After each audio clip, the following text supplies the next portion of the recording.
الحمد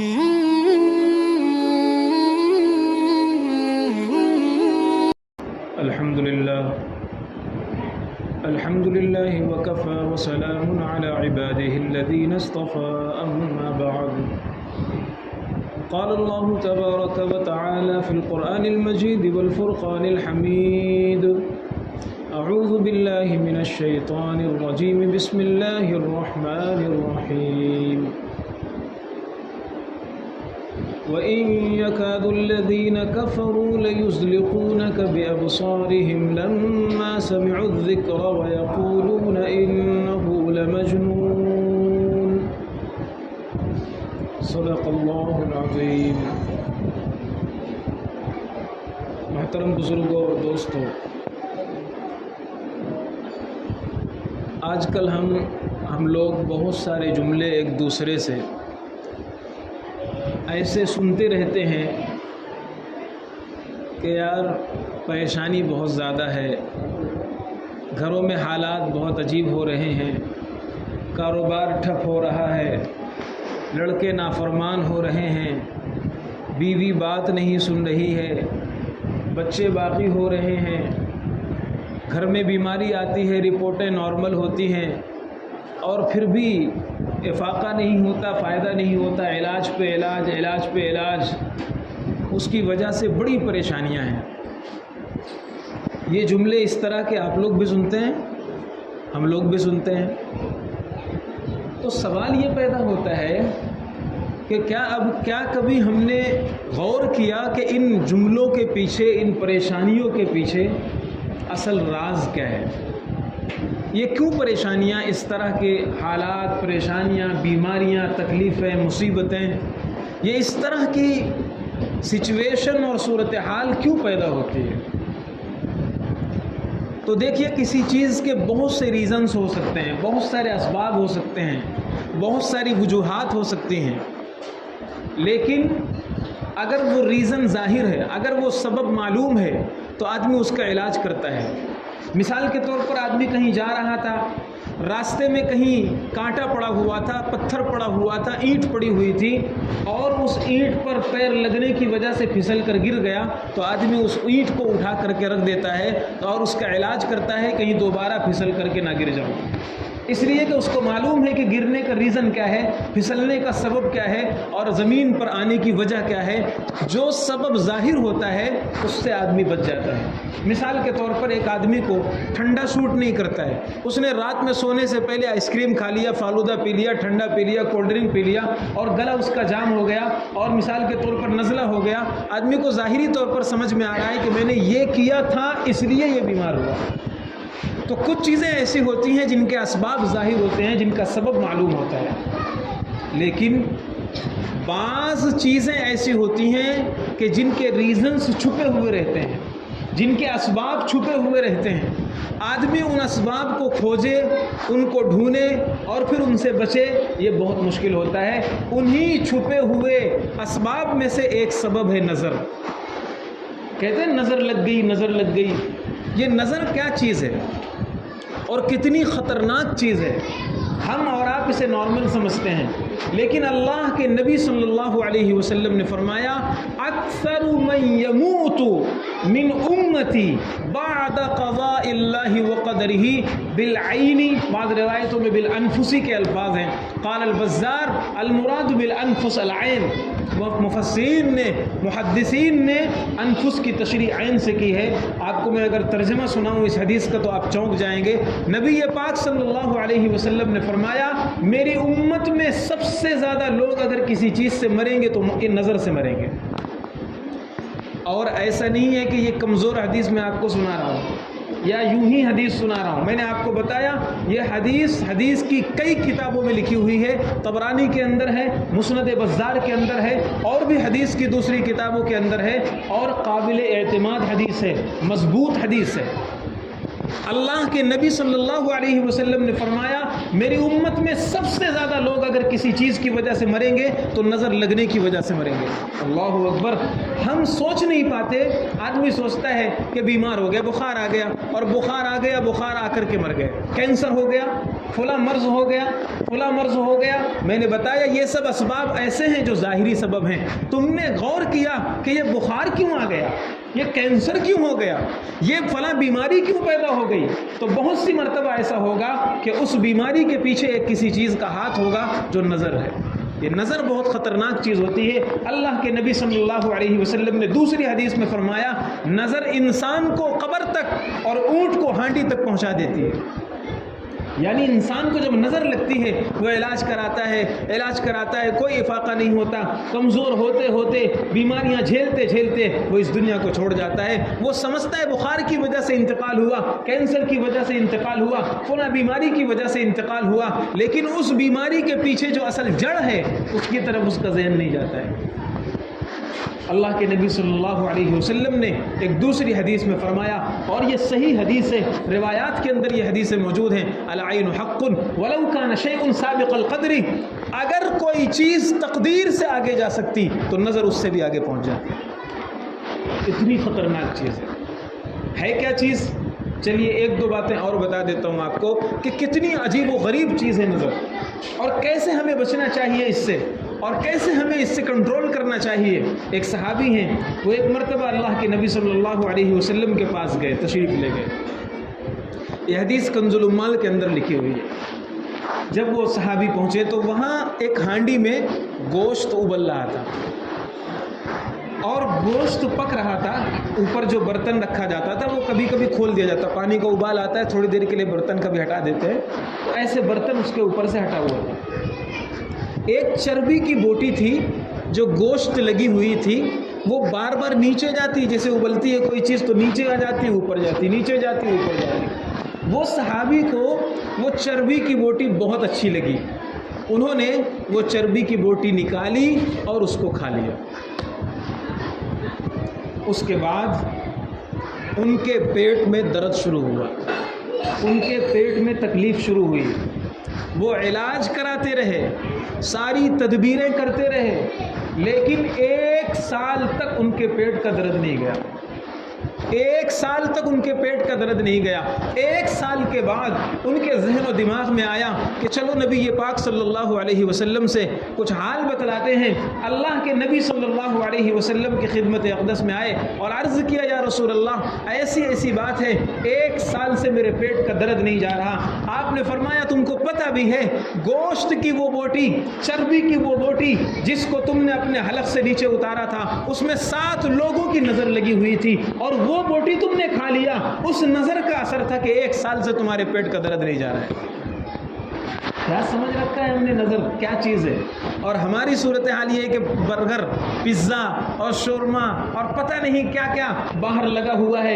ہزاروں فقیروں اور غریبوں کی للچائی ہوئی نگاہیں اس پر پڑتی ہیں۔ کتنے بیچارے بھیک مانگنے والے، کتنے غریب ایسے ہوں گے جو یہ سوچتے ہیں آج میرے پاس بھی پیسہ ہوتا تو میں اس برگر کو لے کر، پیزا کو لے کر اپنے گھر پہ جاتا، اپنے بچوں کو کھلاتا۔ ہمیں نظر نہیں آتا ہے، لیکن کتنی للچائی ہوئی نگاہیں ان باہر کے سامانوں پہ لگی ہوئی ہوتی ہیں۔ وہی ہم آرام سے کھاتے ہیں، بسم اللہ بھی نہیں پڑھتے، نظر سے بچنے کی دعائیں اور تدبیریں بھی نہیں کرتے، اور پھر کہتے ہیں ہمارا بچہ بیمار ہے، دودھ چھوڑ دیا، کھانا چھوڑ دیا، صحت ڈاؤن ہو رہی ہے، رپورٹیں نارمل ہیں۔ کبھی ہم نے غور بھی کیا کہ ہو سکتا ہے اس کے پیچھے اس نظر کا اثر ہو جو ہمیں محسوس طریقے پر نہیں دکھ رہی ہے۔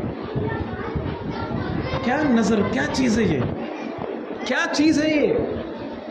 بہت باتیں ہیں، اگر میں اس کو بڑھاؤں تو بہت زیادہ وقت ہو جائے گا، لیکن چند باتیں مجھے اس سلسلے میں عرض کرنی، اس ٹاپک پر بات کرنی ہے مجھے۔ ایک صحابی ہیں حضرت سہل ابن حنیف نام ہے، بہت خوبصورت صحابی، بہت اچھا ان کی باڈی اور ان کا بدن جو تھا وہ بہت ہی بہترین تھا۔ تو اتفاق سے پہلے زمانے میں اتنا زیادہ پانی کا انتظام تو نہیں تھا، لوگ باہر نہاتے تھے، لنگی اور کپڑا پہن کر کے باہر ہی نہاتے تھے۔ جو بیچارے عمر دراز لوگ ہیں وہ جانتے ہیں ابھی کہ گاؤں میں لوگ پہلے کیسے نہاتے تھے، کنویں کے باہر، نل کے باہر پانی میں لے کر کے بیٹھ کر دور سے پانی بھر کر کے لا کر کے اس طرح نہاتے تھے، پہلے تو اسی طرح تھا۔ اب تو یہ آسانیاں ہیں گھروں میں، تو حضرت سہل بن حنیف رضی اللہ تعالیٰ عنہ صحابی رسول ہیں، وہ ایک مرتبہ غسل کر رہے ہیں اور اسی طرح باہر پانی بھر کر کے وہ نہا رہے ہیں، بدن پر کپڑا ڈالا ہوا ہے، اوپر کا بدن کھلا ہوا ہے۔ ایک دوسرے صحابی جن کا نام ہے عامر ابن ربیعہ، عامر ابن ربیعہ وہاں سے گزر رہے ہیں۔ انہوں نے جب ان کے بدن کو دیکھا، اوپر کے بدن کے حصے پر جب ان کی نظر پڑی تو انہوں نے کہا او ہو کیا بات ہے، کتنا خوبصورت بدن ہے، کتنا بہترین بدن ہے، کتنا اچھا اور گورا بدن ہے۔ وہ بہت گورے صحابی، بہت عمدہ اور بہت خوبصورت بدن اللہ نے ان کا بنایا تھا۔ جیسے ہی انہوں نے یہ جملہ کہا، ابھی یہ جملہ کہہ کر کے کمپلیٹ بھی نہیں کر پائے تھے، مکمل بھی نہیں کر پائے تھے کہ حضرت سہل بن حنیف دھڑام سے نیچے گر گئے، بے ہوش ہو کر کے گر گئے۔ لوگ ان کو اٹھا، غسل نہیں ہو پایا، لوگ ان کو اسی حالت میں اٹھا کر نبی پاک صلی اللہ علیہ وسلم کی خدمت اقدس میں لے کر آئے۔ یا رسول اللہ، اچانک سہل کو کیا ہو گیا، ہمیں نہیں سمجھ میں آ رہا، یہ تو غسل کر رہے تھے، کوئی وبا ان پر لگ گئی، کوئی آسیب لگ گیا، کوئی جنات پکڑ لیا، کیا چیز پیش آ گئی؟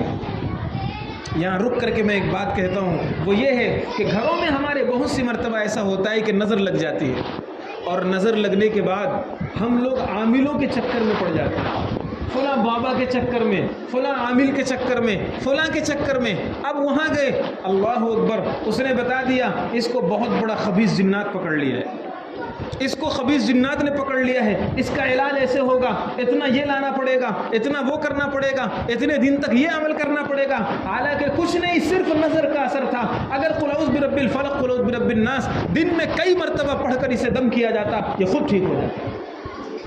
اللہ کے نبی صلی اللہ علیہ وسلم کا احسان ہے اپنی امت پر، سکھایا ہے اپنے ماننے والوں کو کہ تم عاملوں کے محتاج نہیں ہو، تم میں سے ہر شخص عامل ہے، تمہارے پاس اللہ کا قرآن ہے، تمہارے پاس قل اعوذ برب الفلق ہے، تمہارے پاس قل اعوذ برب الناس ہے، تمہارے پاس آیت الکرسی ہے، تمہارے پاس اللہ کا یہ پاورفل کلام ہے، پڑھو اس کو اور اس کے اثرات کو دیکھو۔ لیکن ہمیں کہاں فرصت ہے، ہمیں کہاں ان چیزوں کی طرف توجہ دینی ہے۔ اس لیے حضرت سہل بن حنیف رضی اللہ تعالیٰ عنہ کو جب اس حالت میں لایا گیا، اللہ کے نبی صلی اللہ علیہ وسلم سمجھ گئے کہ ان کے اوپر کسی چیز کی، کسی انسان کی نظر لگی ہوئی ہے۔ آپ صلی اللہ علیہ وسلم نے پوچھا، کیا تمہیں کسی کے بارے میں شک ہے؟ کوئی وہاں سے گزرا، کسی نے کوئی جملہ کہا، کسی نے کوئی بات کہی، کسی نے کوئی بات کہی؟ تو لوگوں نے بتایا کہ عامر ابن ربیعہ وہاں سے گزرے تھے اور انہوں نے ایسا ایسا کہا تھا۔ اللہ کے نبی صلی اللہ علیہ وسلم کی مجلس میں ان کو بلایا گیا۔ جب وہ آئے، آپ سخت ناراض ہوئے، روایت میں الفاظ ہیں آپ بہت غضبناک ہوئے اور فرمایا، ہلا قتلت اخاہ، کیا تم اپنے بھائی کو جان سے مار ڈالنا چاہ رہا تھا؟ اپنے بھائی کو قتل کرنا چاہ رہا تھا؟ ہلا برکت علیہ، ارے بھائی جب کوئی چیز تمہیں نہ اچھی لگے تو اللہم بارک فی کیوں نہیں پڑھ لیا؟ بارک اللہ کیوں نہیں کہہ دیا؟ ماشاء اللہ کیوں نہیں کہہ دیا؟ ماشاء اللہ لا قوت الا باللہ کیوں نہیں پڑھ لیا؟ اگر یہ الفاظ کہہ لیتے تو عامر ابن ربیعہ تمہاری نظر سہل بن حنیف پر نہ لگتی۔ یہ ہے وہ راز اور یہ ہے وہ بات۔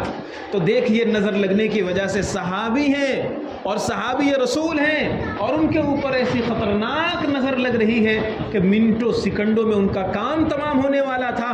نبی پاک صلی اللہ علیہ وسلم نے ان پر دم کیا اور پھونکا اور دم کیا، پھر وہ ایسے اٹھ گئے جیسے کچھ بیماری ہی نہیں تھی۔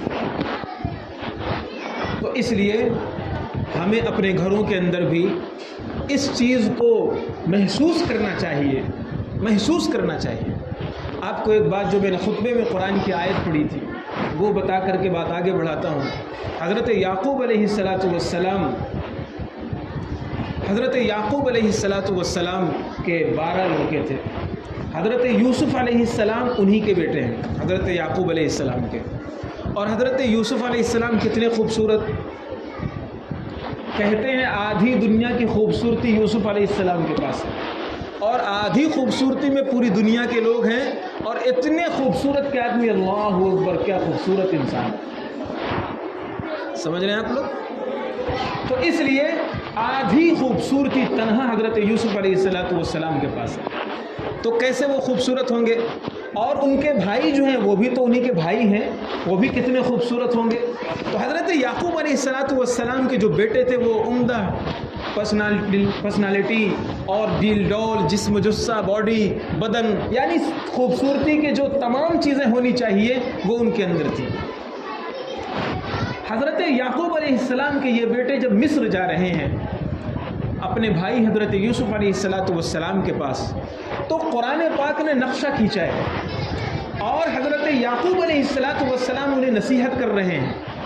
کیا نصیحت کر رہے ہیں؟ نصیحت یہ کر رہے ہیں کہ پہلے زمانے میں ایک گاؤں جیسے ہوتا تھا تو گاؤں کے کنارے کنارے ایک دیوار بنی ہوتی تھی، پورے گاؤں کو وہ دیوار گھیرتی تھی، اور اس دیوار پر انٹری کے لیے اور ایگزٹ کے لیے گیٹ لگے ہوئے تھے، یہ گیٹ وہ گیٹ وہ گیٹ۔ مثال کے طور پر پورے گاؤں میں داخل ہونے کے لیے 4 گیٹ لگے ہوئے ہیں اور آدمی انہی سے آتا جاتا ہے، سب گاؤں والے باہر نکلتے ہیں، لوگ آتے جاتے ہیں۔ تو حضرت یعقوب علیہ السلام نے نصیحت کی، لا تدخلوا من باب واحد وادخلوا من ابواب متفرقہ، قرآن کے الفاظ ہیں۔ اے میرے بیٹو، جب تم مصر پہنچنا اور مصر میں داخل ہونا تو 11 کے 11 لوگ ایک ساتھ انٹری نہیں کرنا اور ایک دروازے سے نہیں داخل ہونا، ڈیوائیڈ ہو جانا، کچھ لوگ اس دروازے سے، کچھ لوگ اس دروازے سے، کچھ لوگ اس دروازے سے، کچھ لوگ اس دروازے سے جانا، کیونکہ اگر تم ایک ساتھ داخل ہوگے اور کوئی تمہیں 11 کے 11 عمدہ خوبصورت قسم کے اور اچھی باڈی والے اور ایک بہترین جسم جثہ والے دیکھ کر کے کوئی آدمی تمہیں ایسے تعجب کی نگاہ سے دیکھ لے، نظر کی نگاہ سے دیکھ لے اور تمہیں نظر لگ سکتی ہے۔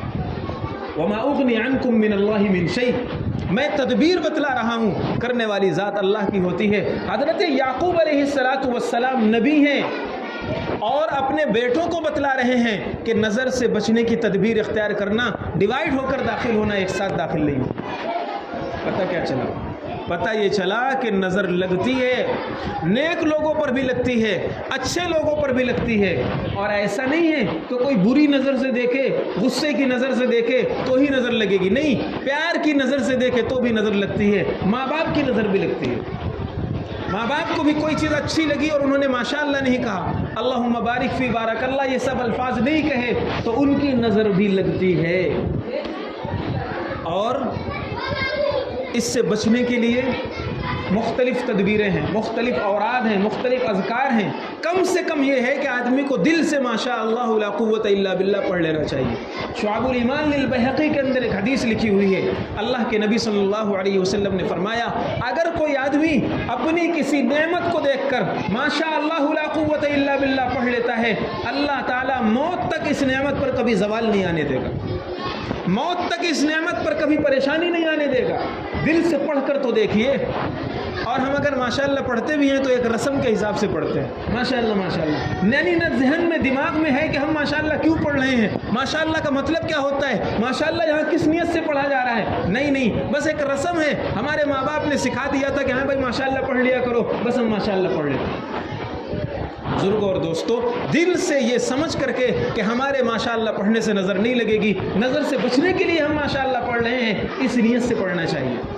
اور ایک بات اور بتاتا ہوں، وہ یہ ہے کہ اللہ کے نبی صلی اللہ علیہ وسلم نے ایک بات اور ارشاد فرمائی ہے، استعینوا علی قضاء حوائجکم بالکتمان فإن کل ذی نعمت محسود۔ یہ حدیث کے الفاظ ہیں، آپ صلی اللہ علیہ وسلم نے فرمایا، اپنی نعمتوں کو بہت زیادہ شو مت کیا کرو، اپنی نعمتوں کو، اللہ نے جو آپ پر نعمتیں دی ہیں ان کو بہت زیادہ شو مت کیا کرو، ہائی لائٹ مت کیا کرو، بہت زیادہ دکھایا مت کرو، اس لیے کہ ہر صاحب نعمت پر حسد کی نگاہ ہوتی ہے۔ کبھی ایسا ہو سکتا ہے کہ نظر لگ جائے اور آدمی اس نعمت سے محروم ہو جائے۔ لیکن یہ عجیب و غریب چیز ہے، آدمی تھوڑی سی خوبصورت گھڑی پہن لیتا ہے تو اب اسے بالکل نیچے رکھے گا، آستین اوپر کر کے رکھے گا، موبائل اگر خوبصورت سے لے لیا ہے تو موبائل کو ہاتھ پر لے کر کے چلے گا، اور اگر کوئی بھی ایسی نعمت ہے تو آج کل کا عجیب فیشن ہے، عجیب ماحول ہے، ہر آدمی اس کو دیکھے اور ہر آدمی ہماری گھڑی کی، ہمارے موبائل کی، ہمارے کپڑے کی، ہماری ٹوپی کی، ہماری چیزوں کی تعریف کرے۔